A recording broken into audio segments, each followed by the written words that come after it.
To call Fidelity first, ensure you have a reliable phone connection. Start by looking up the correct customer service number on their official website or on any of your documents related to Fidelity. Collect any necessary information such as your account number and personal details to help verify your identity during the call.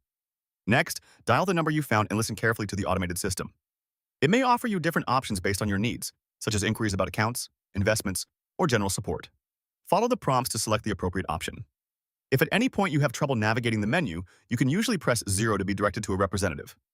Once you are connected to a representative, be prepared to provide your account information and answer security questions. This will help them assist you more efficiently. Clearly state your reason for calling, whether it's for assistance with an account issue, questions about a transaction, or help with navigating their services. Finally, make sure to take notes during the call if the representative provides important information or steps to resolve your issue. This will help you keep track of your conversation and any follow-up actions you may need to take. Once your questions are answered and your concerns are addressed, thank the representative and end the call.